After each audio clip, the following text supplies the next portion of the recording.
Hold on to your ears, strap tight the top of your skull, they might fly off. That is the actual warning from our source text today, and honestly, it's entirely justified. Welcome to this explainer. Today we're going to completely deconstruct the very foundation of reality. We're peeling back the layers of existence until there is literally nowhere left for our conceptual minds to hide. We are stepping into a seriously profound philosophical journey here by unpacking Chapter 22 of Nāgārjuna's masterwork, the Mūlamadhyamakakārikā. This specific chapter is titled The Fully Completed, which refers to the Tathāgata, or the Buddha. But look, this isn't just a historical analysis of a figure. No, this is an intense investigation into the inconceivable, pure nature of anything when it's perceived with an awakened, enlightened eye. It's going to show us that there is zero ontological difference between the pure and the impure. Here's our roadmap for today's exploration. First, the Buddha and the triad. Second, reality and the tetralemma. Third, emptiness and interdependent origination. Fourth, beyond all conceptual extremes. Fifth, the middle way in practice. And finally, the ultimate union of truths. All right, let's jump right into part 1, the Buddha and the triad. To really understand reality, we have to ask a massive question.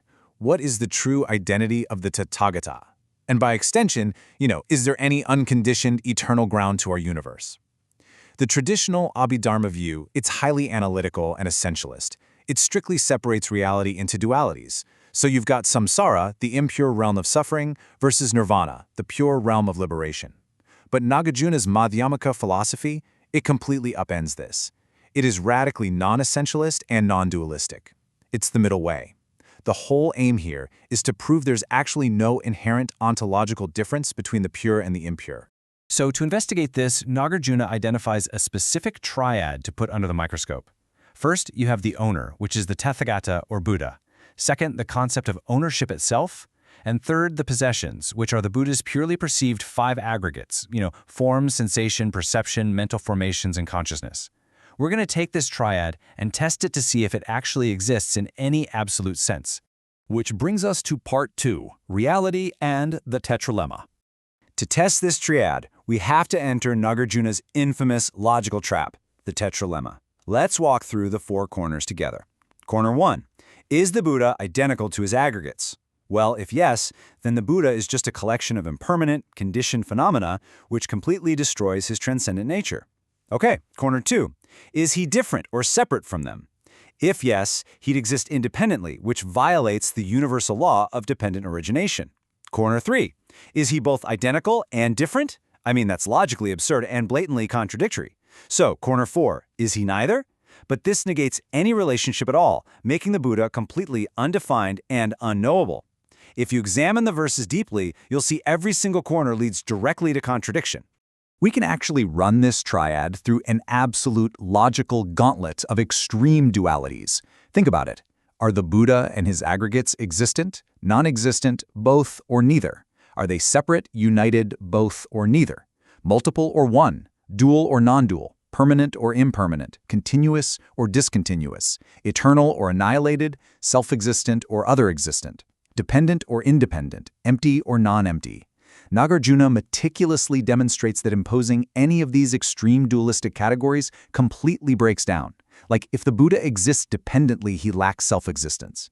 If he lacks self-existence, he can't have other existence. It is just a complete logical dead end. Let's move on to part 3, emptiness and interdependent origination. So, since every single attempt to define the triad as inherently real completely fails, we have to pivot to a profound revelation here.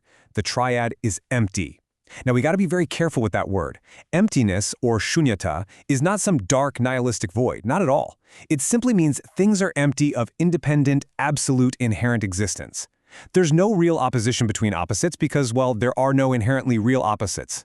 Instead, the owner, the ownership, and the possessions are completely inseparable. They are dependently co-originated. They're interdependent, co-defined, co-emergent, co-evolving, and entirely co-imputed by the mind. They exist merely as designations, names, and conventional tools.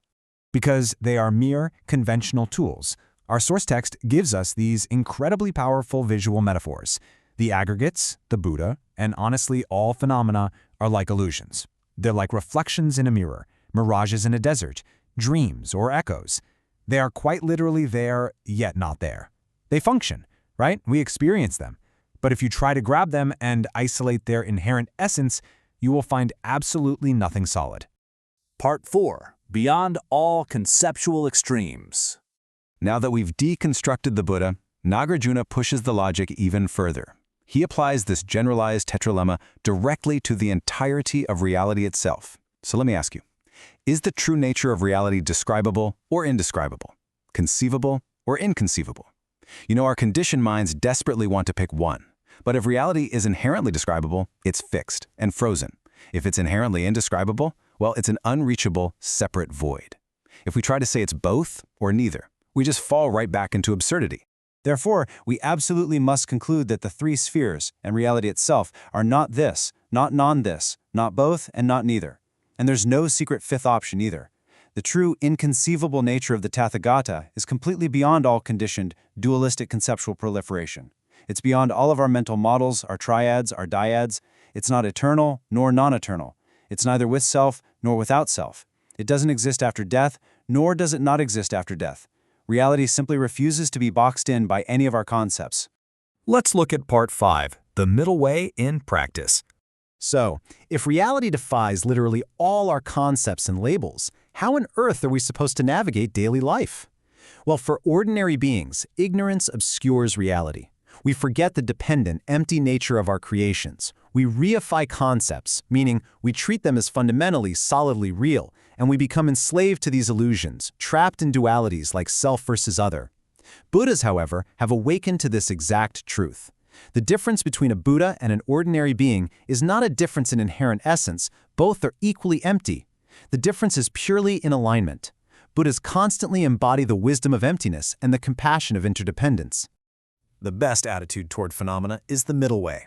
It's an approach entirely free from the extremes of this and non-this, and totally free from the middle of both and neither. It aggressively avoids the pitfalls of objectivism and realism on one side, and subjectivism, idealism, solipsism, or nihilism on the other. It even avoids relationism, processism, dualism, pluralism, and radical monism. We can absolutely use concepts conventionally, as highly useful tools, but we must never use them in absolute terms. We use them without attachment, without reification, fully knowing their true nature as illusions. And finally, Part 6, the ultimate union of truths. This leads us directly to the philosophical climax of Chapter 22, the ultimate union of the absolute and the conventional. Consider a stormy ocean for a second. This perfectly represents the union of the ground and its manifestations. There is no inherently existing separate source hidden away somewhere from the waves. The ocean is the waves are the ocean. They are conventionally distinct, yet completely inseparable, co-evolving, and totally empty of inherent existence. There is no ultimate source separate from the dynamic manifestations of reality. Furthermore, we have the union of the two truths about the two truths themselves. Even the concepts of dependent origination and emptiness are themselves a union. They are dependently co-arising, and thus they are empty. They form another tool used to deconstruct all other conventional models without rejecting their relative usefulness. Emptiness isn't a place you go, it's a medicine that cures grasping. And once the grasping is gone, you spit out the medicine, leaving absolutely nothing to grasp in absolute terms. Which brings us to the stunning verse 16. Let me read this to you. The self-existence of the fully completed being is the self-existence of the world. The fully completed being is without self-existence, and the world is without self-existence. Nāgārjuna is straight up telling us there is zero ontological difference between samsara and nirvana. When seen with an enlightened eye, everything in existence is primordially equal, pure, perfect, complete, and divine. There's only one reality as it is. It's just perceived either with ignorance or with wisdom. We've reached the end of our journey today, and the implications here are just staggering. If there is no ultimate ground to grasp, no absolute Buddha to idolize, and no inherently pure or impure realm, if everything around you is primordially equal, completely pure, and perfectly empty of inherent essence, just a beautiful, dynamic, interdependent illusion, how will you choose to navigate that illusion today? Are you going to cling to the waves, or will you flow with the ocean? Think about that as you step back into your day.